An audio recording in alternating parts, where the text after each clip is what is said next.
Hello Commstock channel, Matthew Kruse here with Commstock Investments.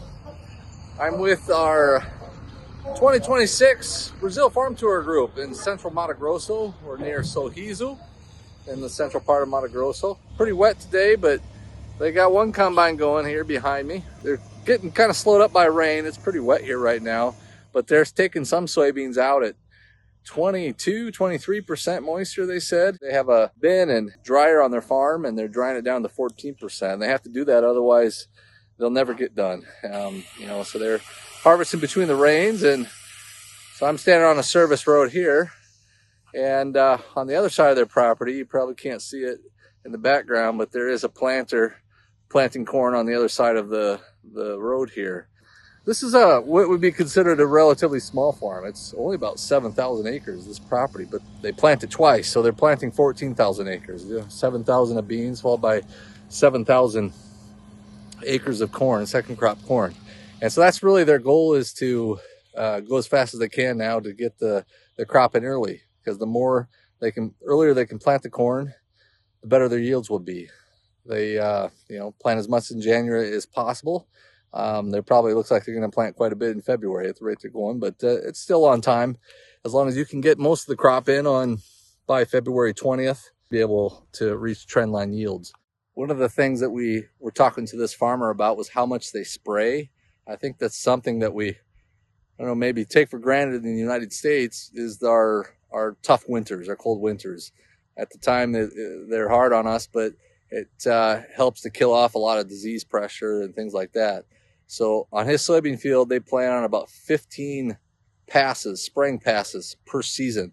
It's roughly once a week. And so they have 2 sprayers that can cover 7,000 acres per week on this farm. And that's, combined with all their fungicide, insecticide spraying, herbicide.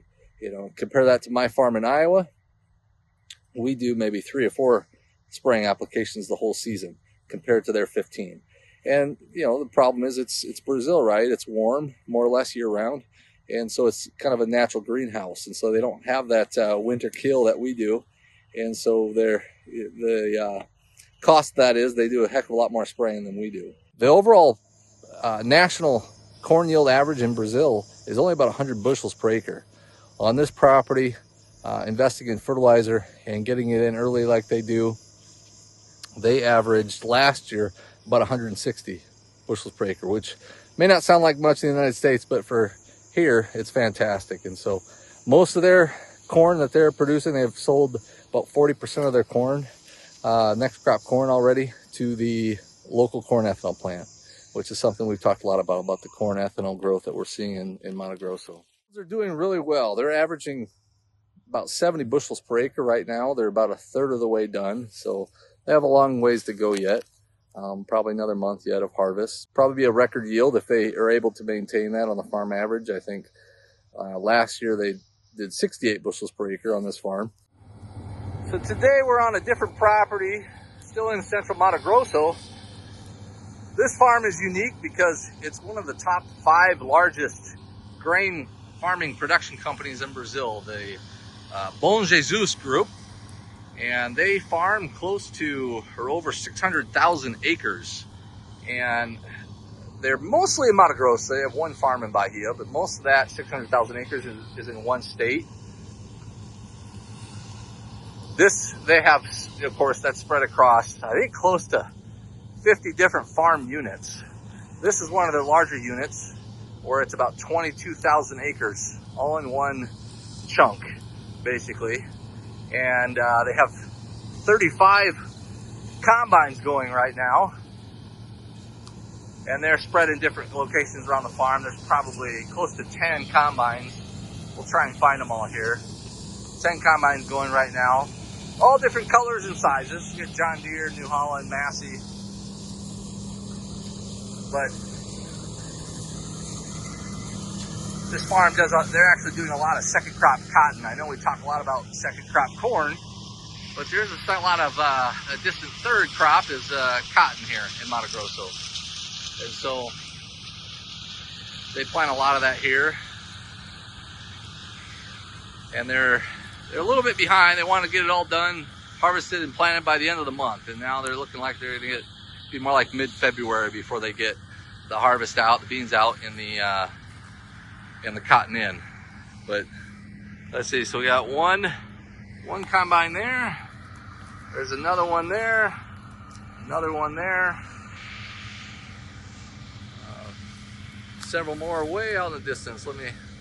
You can make those out way out in the distance there. And then of course we got one more here. And they're all loading up here. So each field is broken down to about 500 to 600 acres. So this is a 600 acre field where we're in. It's about a mile across from one side to the other. So you got trucks lined up on one side and then lined up on the other. There's a couple of grain carts, but not enough to keep up with it. Also, some of the combines are loading right in to the trucks at the end of the field. Right now, they said the moisture is about 18%.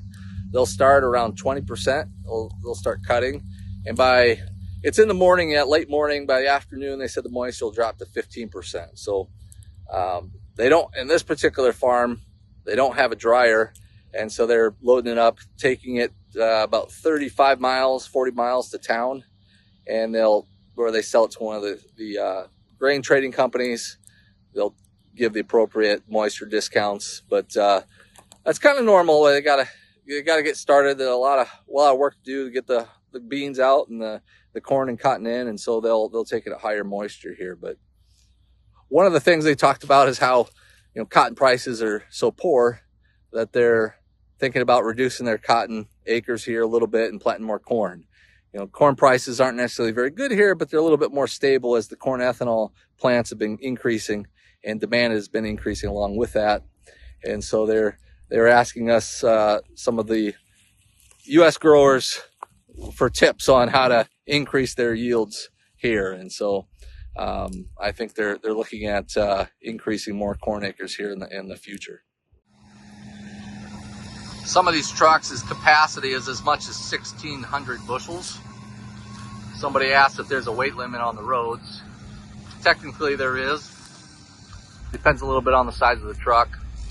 But he kind of smirked.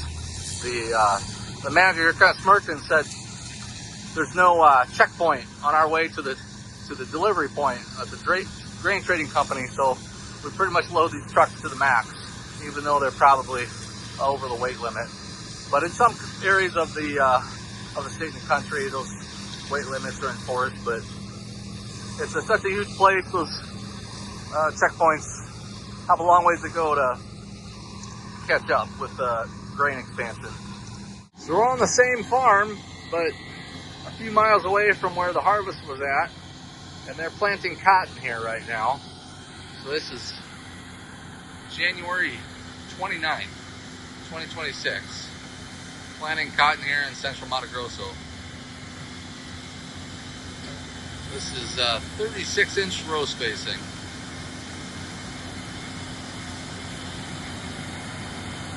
They've been getting rain almost every day here, and so it's kind of slowed up the harvest. It probably doesn't bother the soybeans as much, but it impacts kind of the planting, delays the planting that follows, and could impact the yield on the second crop more than anything.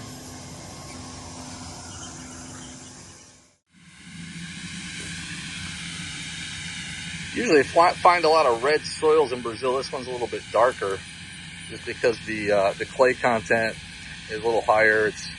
This particular field's like 60%. The silt content is a little higher as well. But there's 3 planters going here in this one spot. Got one there. There's one over there. I think there's another one lost out in the distance.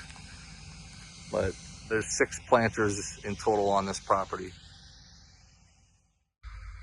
There's the farmstead in the distance. So work our way around. It's incredibly flat here where we're at.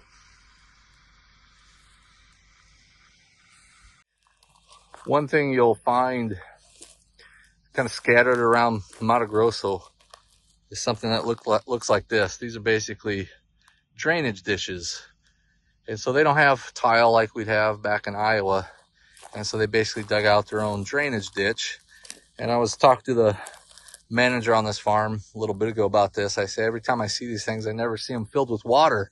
So I don't understand the need for them. And he said, well, the rainfall volumes have changed over the years. And he says they're perhaps not as necessary now, but 20 years ago they were. This would be fields.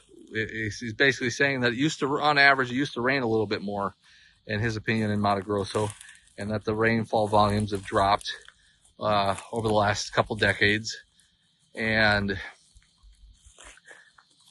so it's probably not as necessary now, but was at one point.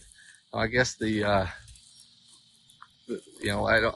lower rainfall volumes haven't apparently dropped enough to impact yields. They were probably getting too much rain, to be honest, 20 years ago. And you have a lot of cases of soybean loss just from poor quality and things like that. Not that you can't get that still today in some areas, depending on the season, but it doesn't seem to be quite as big of an issue as you heard about 10 or 20 years ago. Futures trading involves risk. The risk of loss in trading futures and/or options is substantial, and each investor and/or trader must consider whether this is a suitable investment. Past performance is not indicative of future results.